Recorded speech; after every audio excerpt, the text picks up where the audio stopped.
भारत सरकार द्वारा एडिप योजना के अंतर्गत मुजफ्फरनगर में दिव्यांगजनों को सहायक उपकरण किए गए प्रदान। दिव्यांगजनों के चेहरों पर आई मुस्कुराहट। जनपद मुजफ्फरनगर के राजकीय इंटर कॉलेज के मैदान में सामाजिक न्याय एवं आधारिकता मंत्रालय भारत सरकार द्वारा एडिप योजना के अंतर्गत निःशुल्क सहायक उपकरण वितरण शिविर का आयोजन किया गया। शिविर में सांसद संजीव बालियान, राज्य मंत्री कपिलदेव अग्रवाल व राज्य मंत्री नरेंद्र कश्यप द्वारा योजना के अंतर्गत चयनित किए गए 1041 लाभार्थियों को सहायक उपकरण वितरित कर लाभान्वित किया गया। सहायक उपकरण पाकर दिव्यांगजनों के चेहरों पर मुस्कुराहट छा गई।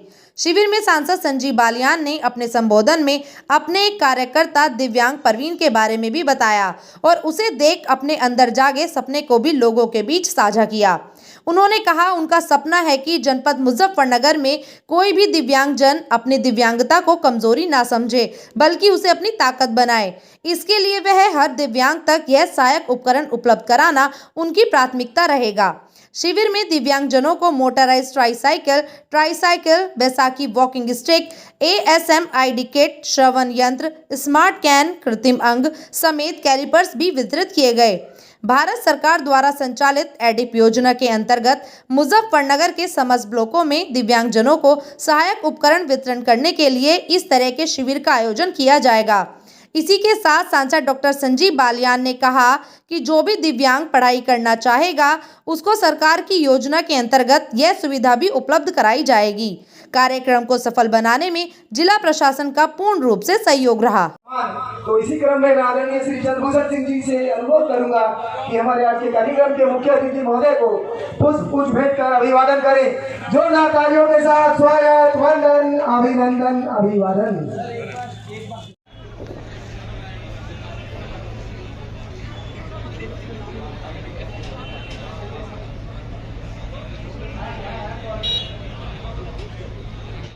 कि पहली बार ये जो भारत सरकार के द्वारा इस तरह के कैंप का आयोजन किया जाता है।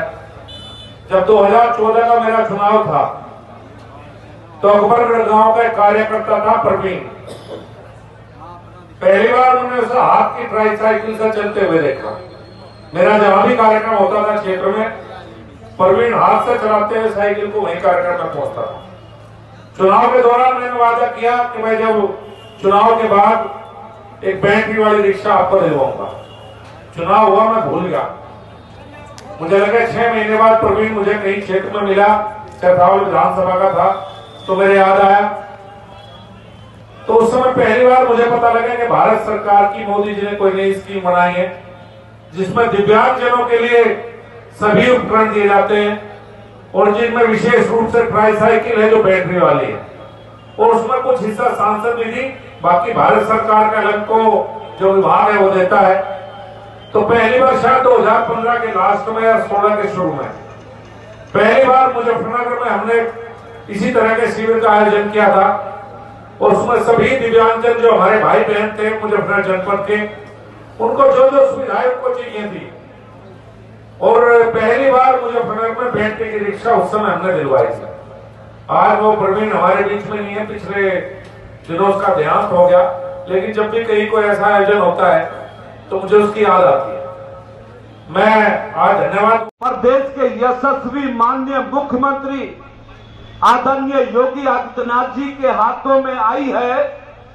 आपको मालूम है कि योगी जी के मुख्यमंत्री बन जाने के बाद आपकी ये पेंशन की राशि जो 2017 तक 300 रुपए होती थी, इसे बढ़ाकर 1000 रुपए महीना किया गया। और मुझे आपके बीच में ये बात कहते हुए प्रसन्नता है कि भारतीय जनता पार्टी के लोक संकल्प पत्र में इस बात को भी अंकित किया गया है कि आने वाले समय में, आने वाले कुछ महीनों के बाद दिव्यांगजनों को मिलने वाली ये 1000 रुपए की भरण पोषण की राशि को हम 1500 रुपए महीना करने वाले हैं। यानी जो राशि अब 12,000 रुपए वार्षिक आपको मिलती है, आने वाले समय में हमारा विभाग इस राशि को बढ़ाकर 18,000 रुपए करने वाला है। कौन सा गाँव है? वैसी पढ़ेगा? महेंद्र कुमार श्री ज्ञान सिंह जो हमारे लाभार्थी हैं, मैं किसी कैडेट से मंत्री जी को नाम बता दें। नमस्ते।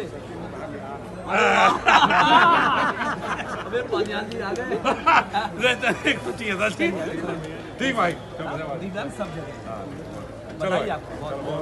मैं उन्हीं महानुभाव का भारत सरकार के सामाजिक न्याय एवं अधिकारिता मंत्रालय प्रधानमंत्री जी के नेतृत्व में आप सभी दिव्यांग भाइयों का जीवन सरल एवं सुगम्य, यही आशा करके हम इसी दिशा 1 करोड़ के उपकरण सरधना विधानसभा में जल्दी अगले महीने कैंप करके वहां बांटे जाएंगे।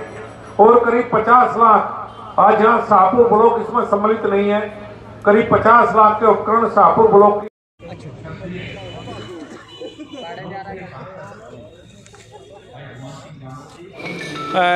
सामाजिक न्याय एवं अधिकारिता मंत्रालय के माध्यम से आज मुजफ्फरनगर में मेगा शिविर का आयोजन करके करीब 2,500 दिव्यांगजनों को मोटराइज साइकिल और शारीरिक उपकरण उपलब्ध कराए गए हैं। 1,64,64 लाख रुपए की कीमत से ये उपकरण वितरित हुए। हमारे देश और प्रदेश की सरकार का लक्ष्य है कि देश के अंदर एक भी दिव्यांग ऐसा ना हो जो अपने पैरों पे खड़ा ना हो सके। यानी दिव्यांगजनों को सशक्त करने के लिए, स्वावलंबी बनाने के लिए हमारी सरकार का अभियान लगातार जारी है। उत्तर प्रदेश सरकार की तरफ से भी लगातार दिव्यांगजनों के हित और कल्याण में बहुत सारे फैसले लिए गए हैं। खास तौर से दिव्यांगजनों के भरण पोषण के लिए हमारे विभाग के माध्यम से 1,000 रुपया प्रति माह भरण पोषण के रूप में दिया जा रहा है। 35,000 रुपये दिव्यांगजनों की शादी का अनुदान भी विभाग के माध्यम से दिया जाता है। 20,000 रुपये दुकान निर्माण के लिए दिव्यांगजनों को ऋण के रूप में हमारा विभाग दे रहा है। बौद्धिक विकास के लिए समेकित विद्यालय और विश्वविद्यालय के माध्यम से हम दिव्यांगजनों को शिक्षित करने का काम कर रहे हैं। कुल मिलाकर उत्तर प्रदेश में दिव्यांगजन सशक्तिकरण विभाग उत्तर प्रदेश के दिव्यांगजनों के कल्याण और हित में बड़े काम कर रहा है। खुशी है कि दिव्यांगजन सशक्त हो रहे हैं, समर्थ हो रहे हैं और आने वाले समय में हम कोशिश करेंगे कि किसी भी दिव्यांग जन के जीवन में कोई मुश्किल बाकी ना रहे। आज 64 लोगों को साइकिलें वितरित की गई। 100 दिव्यांगजनों को मोटराइज साइकिल्स आज दी गई हैं। उसके अलावा कुल मिलाकर लगभग 2,500 दिव्यांगजनों को कोई ना कोई उपकरण दिया गया है, जिनकी सारी कीमत मिला के 1,64,00,000 बनती है। अच्छा, भारत जोड़ो यात्रा चल रही है राहुल गांधी की, किस तरह देखते हैं? देश इस बात को जानता है कि कांग्रेस पार्टी ने हमेशा परिवारवाद को बढ़ावा दिया है, भ्रष्टाचार को बढ़ावा दिया है, समाज में वैमनस्य नफरत फैला के समाज को तोड़ने का काम किया है। जिस पार्टी ने परिवारवाद के नाम पर, भ्रष्टाचार के नाम पर देश और समाज में विघन पैदा किया हो, वो पार्टी भारत जोड़ने की बात करे तो कौन भरोसा करेगा।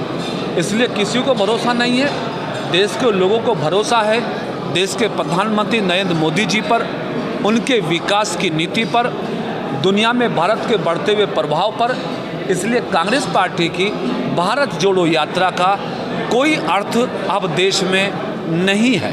राहुल गांधी और प्रियंका गांधी का एक वीडियो वायरल हो रहा है। दोनों बहन भाई प्यार कर रहे थे आपस में। एक वीडियो वायरल हुआ था जिसपे सभी लोगों ने टिप्पणी की है, उसका क्या कहना है?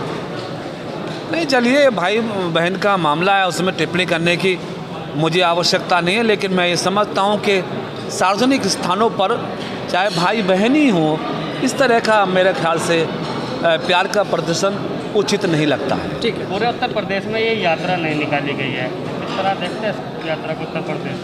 नहीं, उनको मालूम है कि उत्तर प्रदेश में कांग्रेस पार्टी एक MLA की सीट तक सीमित रह गई है। उनको मालूम है कि राहुल गांधी जी खुद अपनी लोकसभा की सीट हार गए हैं। जो कांग्रेस पार्टी उत्तर प्रदेश में इस पार्टी का सबसे बड़ा नेता चुनाव हार गया हो, उनको मालूम है कि यहाँ पे यात्रा निकालें या कुछ भी करें, उत्तर प्रदेश की जनता भरोसा करती है योगी जी पर, भरोसा करती है भारतीय जनता पार्टी के मैंडेट पर, सबका साथ सबके विकास की नीति पर। इसलिए उत्तर प्रदेश पूर्ण रूप से भारतीय जनता पार्टी के साथ संगठित है, योगी जी के नेतृत्व के साथ सहमत है। इसलिए यहाँ पे यात्रा को निकाल पाए ऐसा होना संभव नहीं लगता। ठीक। Thank you.